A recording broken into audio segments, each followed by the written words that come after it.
And happy Friday on November 1st, 2024. Halloween is ended and now November is started. I hope everyone is not too hungover today. I myself just rested. I had a bit of a sore throat coming on, was under the weather. So I basically just took it easy. I had 6 cloves of garlic in my fettuccine Alfredo yesterday, along with high dose of vitamin D and so forth. I went to bed early. Everyone must have been partying later on. And I decided just to not answer the door for anybody. I knocked from somebody at 8:30, but I was just finishing up eating my dinner and just inhaling some vapor rub for my sore throat and everything. And I just wanted to gather my energy to fight off the little needle-like feeling in my throat and so forth, and the worn down feeling I was experiencing. But yeah, then 11:30, someone knocked on my door. I did not answer. Kind of slumbered back off to sleep to recuperate from whatever was ailing me. If I did actually go out or anything, I'd probably be sicker today instead of in good condition as I am. 6 cloves of garlic did it, freshly chopped and everything, all that, and put in my Alfredo sauce for supper yesterday, and that did the trick, along with 2 doses of vitamin D as well. And people partied on. I could hear people partying and getting drunk, but woke me up, but I just kind of slumbered off back to sleep.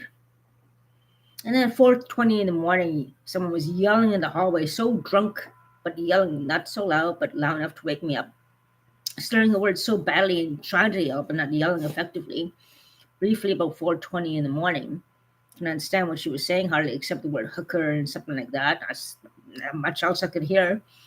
Now I went back to sleep again.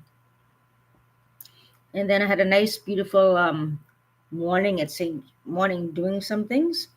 I went down to St. Joe's for a nice little update of what was going on for the week. Also, yesterday on Thursday, on Halloween for the community breakfast in my building, I had a nice little surprise from the community staff there.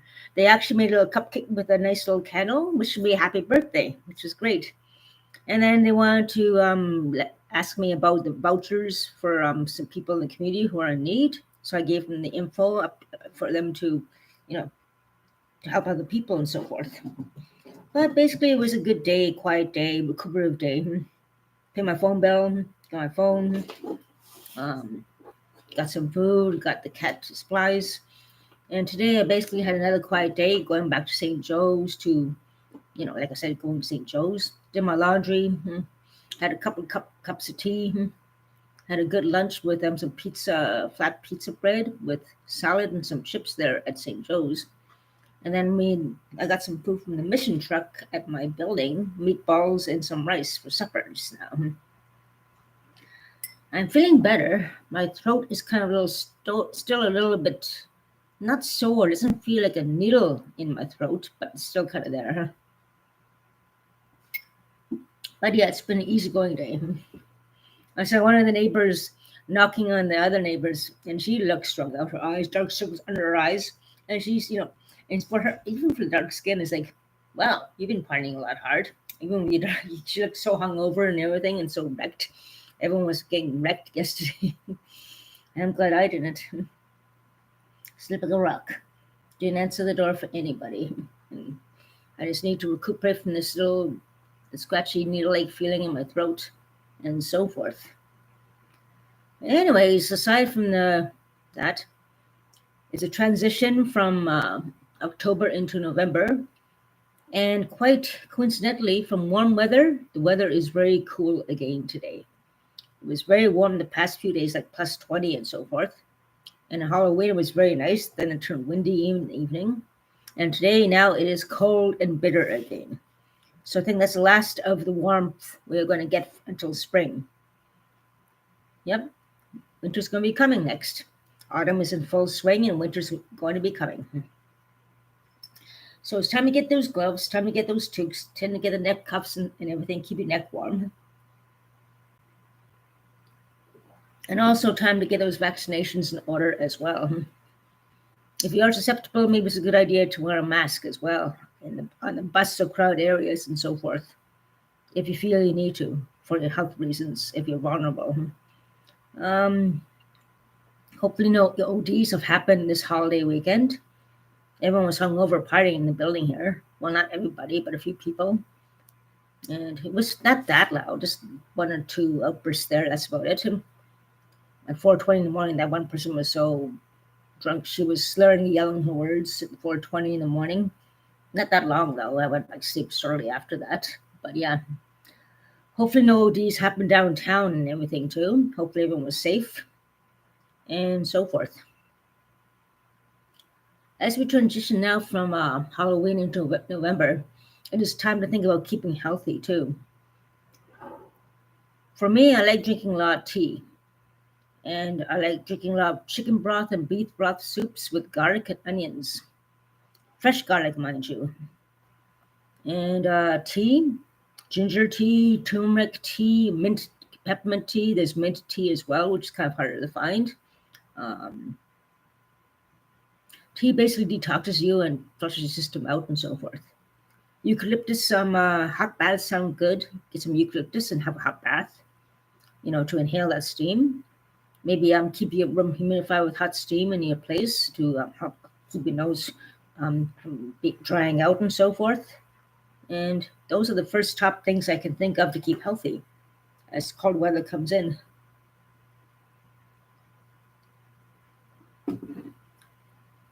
Yeah, and as winter closes in and the cold weather closes in, the homeless people will probably be creeping in into people's establishments and stairwells, unfortunately.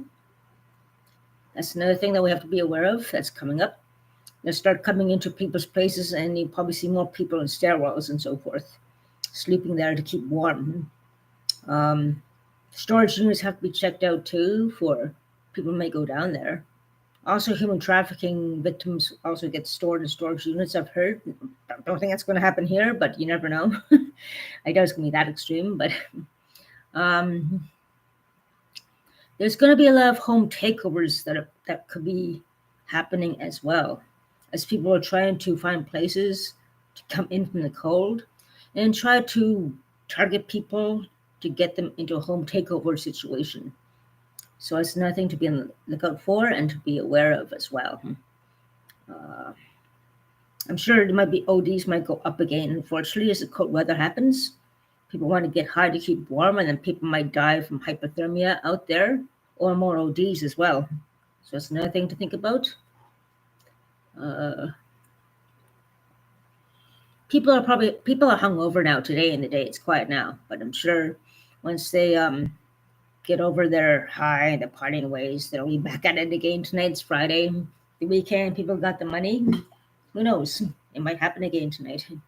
Unless they really got messed up to be out there for a day and do it for 24 hours even. You never know these people. Drugs are going to be high rampant too, of course. Drugs and drinking and partying and everything for these people, unfortunately. And the other guy who does crack with the other troublemakers down there keeps knocking on my door. I don't want to answer that door to that troublemaker. He just came in, and even after I told him that to smoke crack in here, he smoked crack in here anyway. Totally disrespecting that, which is a breach of respect and boundaries as well. And that person knows troublemaker who started the whole thing in the first place. So I'm going to try to get people aware of the dangers of being victimized by people who are trying to possibly home take over your place, make your place some kind of establishment that you do not want, at all. They'll usually work together. Even human trafficking rings can try to target you and so forth. But home takeovers are probably a big thing right now. That's probably going to go up again as the weather gets colder. So, yeah, especially in community housing establishments and so forth. On the good side, they cleared out one of the apartments here where someone was hoarding, and they were taking out a piano, taking out so many things. I think she's gone now. I think she's not living here anymore. But they were taking all the stuff out, or the stuff out there, and that person is gone, I think, because they were working for hours getting so many things out there. Even from down the hall, it stunk. I could smell something like drugs and something. It was just infested with things and drugs. You could smell in the hallway. That was a drug brothel place. It was like horrible and just horrible, horrible state there. So I'm finding that's finally rectified there now as well. And speaking of which, that means all the bugs in there are going to be scattered, coming out to other apartments. So I'm going to let OCH know about that because I've seen a few this past few days, more than usual. Probably scattered from that apartment, and the cleaning scattered them out about everywhere. Because when they took that place apart, all the bugs scattered. So it makes sense that other apartments are going to be traveled upon and infested again. I'm seeing more of them than usual again. It was clear, but since that I see no more. And yeah, I'm sure the other neighbors are going to see that too. And also, the community housing probably will do inspections and do treatments again anyway, as a precaution anyway. Probably the best thing to do anyway if this person had so many things and so many infestations and so forth. Drug use there was so bad you could smell it in the hallway. It stunk and so forth. That was a bad place. That's one of the bad hotspots. Next, the one down the hall, the troublemaker down there. Sometimes you can smell outside the apartment, but that person's more not a hoarder at all, at least. That's a good thing. At least that person down there is not a hoarder. And it's more cleaner and more organized and maintaining house cleanliness, let's put it that way. Most, as far as I know. Who knows about now, though? Who knows? I don't know. But anyways, yeah. Fire hazards have to be checked and so forth. My phone's ringing. I'll check later. Probably spam. I give them a lot of spam calls. But anyways, fire hazards have to be checked into as well. Like I have 2 power chargers, like surge protection, and I have one regular one. Just one regular one. You get like a cheap one, whatever, a regular one, and 2 power surge protection ones as well. Also, I have a smart thermostat that has a mind of its own. So, trying to figure that out as well. So, hoarding, home invasions, drug use, human trafficking, and fire prevention is another thing to work on, especially this winter. The cold weather is coming really quickly again. And what else? Keeping healthy, garlic, teas. I'll talk about different kinds of teas and different kinds of supplements can help you in different ways. And when you have addictions, how that can also deplete your system of necessary vitamins. Vitamin D in particular is very important this time since sunshine is really less of a thing. And if people do addictions, like drink too much or do whatever, they're going to need more multivitamins than usual. Even other people, like to maintain a healthy diet or to enhance your diet, protein's very important and so forth. But we'll save that for another stream. I'm going to talk a lot about that. And also I'm going to talk about personal shopping and saving money for a lot of different items. Like for pet supplies, food banks are kind of a struggle to obtain things you need now more and more. It's more important to get food for you this winter and for your families. There are different ways to do it in each different community. And if we work together as a community, we can help establish food maintenance and food and supplies that we all need for our pets and our families and everyone, especially this oncoming Christmas, which is going to be tough enough as it is. Oh, yeah. November is going to be a big transition for a big lot of challenges for us to tackle homelessness, the OD crisis, home takeovers, and to provide enough food and supplies for the families here and individuals all over the place, along with pet supplies and so forth. And safety of your children from predators and human trafficking rings as well, and drug traffickers as well, who try to get them into that. So there's so much to cover these next few months in the cold weather months and so forth. But right now, I just want to talk about the Halloween rush. No OD seem to happen here as far as I know so far, which is good. Hungover people here. But yeah, just I guess that's about it for now. It's quiet right now, but yeah, make which. Hope everyone was safe this nice past Halloween. I slept early in the evening, didn't answer the door for anybody. Unfortunately, I could not do a Halloween stream, a walking stream like I was going to. I was not feeling well at all. So I decided better to rest and recoup instead of getting sicker. And I'm still going to take it easy a bit. So that's about it for me for now. Take care, Megwitch, and stay healthy. And we'll talk again soon as Halloween finishes and a new season of cold weather and new challenges we have to tackle. As community and communities, we can always work things out somehow. Take care, my friends. Have a safe Friday night and a safe weekend. We'll talk again soon.